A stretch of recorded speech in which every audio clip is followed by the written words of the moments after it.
So friends, today we will start to understand how do we do the setting out of a simple circular curve.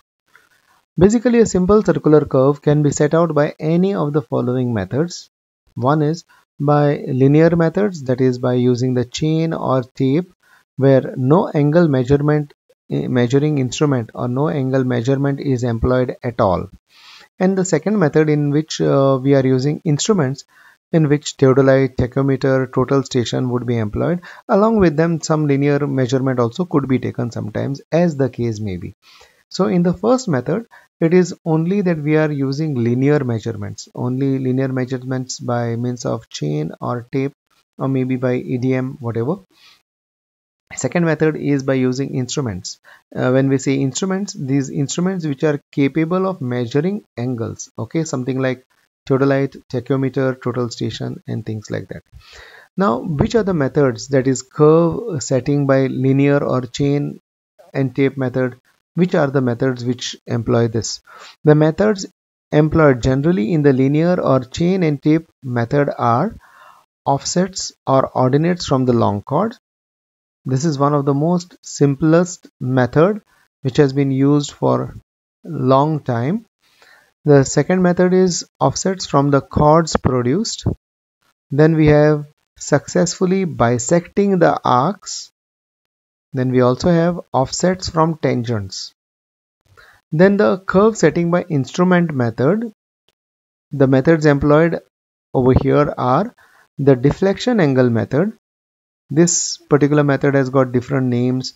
It could also be known as the tangential method or the Rankine's method, or it is also known as the tape and the theodolite method because it is using the tape and the theodolite. Both the tape for linear measurements and the theodolite for angular measurements. The second method is the two theodolites method, and we also have the total station method. So all these are the instrument methods. Now coming to the offsets from the long chord or the ordinates from the long chord method. Now this method is generally employed when there is vast tract of land which is clear and we can easily do the demarcation. Okay, we can easily mark the long chord and we can mark the perpendicular offsets also. This is one of the most easiest methods, as I mentioned earlier. Look at this. We have one alignment over here which is AB, and we have second alignment over here which is BC, and these two alignments are to be connected by a curve. So right now, right in the beginning, what we have is only the first alignment, we have the second alignment. The curve, this yellow line, is not there at all. So in this method of offsets or ordinates from the long chord, what we need is that from the point T1 there should be clear visibility of the point T2, or at least ranging should be possible in between T1 and T2. Ranging should be possible between this, maybe direct ranging, maybe indirect ranging, so that we can connect the points T1 and T2. The second thing which is important is that on this line T1, T2, we should be able to erect the perpendiculars like this. Throughout, we should be able to erect the perpendiculars, because end of the perpendiculars we are going to get this curve. So if this is possible, if getting this vast area over here which is clear wherein we can do ranging is possible, then this method is obviously possible, the offsets or the ordinates from the long chord method. Coming to the deflection angle method or the tangential method or the Rankine's method, which is also known as the tape and the theodolite method. Now this is employed when there is no clear land to demarcate the long chord and the perpendicular offsets. Something like, say there is a river over here. If there is a river over here, the point T1 and point T2 are intervisible. From the point T1, I can easily see point T2. These points can be seen from one point to another, but marking this line is impossible. Taking the offsets from here is impossible. Say there is a river, or say there is a valley over here, deep valley over here. In that case, it would be quite difficult to mark this line T1, T2 and then erect the perpendiculars. Now, in such a circumstance, we prefer deflection angle method or the tangential method which is known as the Rankine's method or the tape and the theodolite method.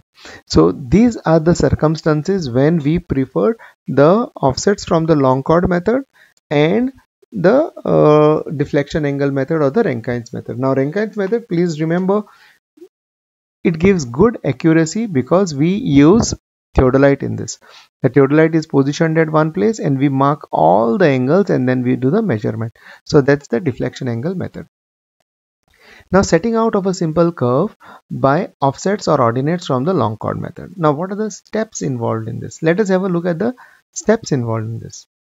First, the alignments AB and BC are marked on the ground. These are the ones which we already know. These are well defined. These are marked on the ground. If necessary, if needed, then we may also mark this angle, but precisely. This is not very important to be marked because we already know this alignment. We also know this alignment. So marking these two alignments is very important. Having got this, we calculate the tangent lengths. The tangent lengths are calculated by the formula BT1 equal to BT2 is equal to R tan phi by 2. Phi is already known as the deflection angle. So we do this calculation of BT1, BT2. So BT1 we get this point, BT2 we get this point. Both the points T1 and T2 are well defined as a result of this. Then what we do is we calculate the chord length. The chord length is calculated by the formula length of the long chord is equal to T1 E T2 is equal to 2R sin phi by 2. We have already seen this before. 2R sin phi by 2 gives us this length. So from here to here, when we measure, we should be getting the chord length. We easily get the length of the long chord, and that is equal to 2R sin phi by 2. Points T1 and T2 are marked on the tangents with reference to the point B. Because of this, which we already know, we have calculated, we have marked this. Now mark the midpoint of the long chord. That's this point. We know T1, we know T2, we know this full line. So mark the midpoint E of the long chord. So we have T1E, as the whole length of the long chord divided by 2. The length of the long chord divided by 2 gives us the length T1E. From the triangle OT1E,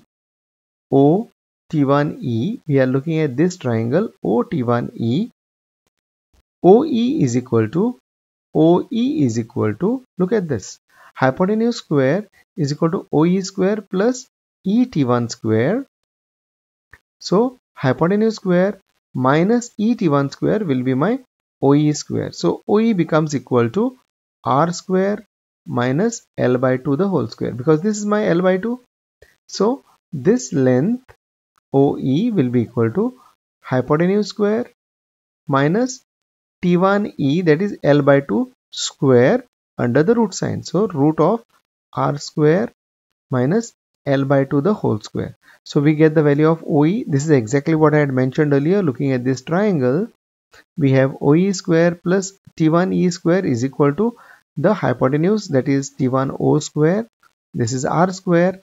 This is my L by 2 the whole square, and this is my OE square. So rearranging, we get OE is equal to root of R square minus L by 2 the whole square. Now DE is equal to DO minus OE. DE is equal to this full length minus OE. That's what I have got. So DE is equal to, now DO is my radius minus OE, which we have already got over here, that is R square minus L square. A very important relation which we have found over here is DE, that is this one, the main ordinate, which is also known as mid ordinate, is R minus R root of R square minus L square. So R, that is total length, minus this length, that is root of R square minus L square.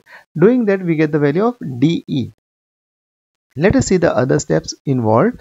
Now that means at the point E, I easily know what is this distance, and I can easily take the perpendicular offset at the point E, and I will be getting the point D over here. Now what about getting the other points over here? Let us assume that at a distance of X, we need what is this distance Y. at a distance of x from the point E, I need what is this distance? Y.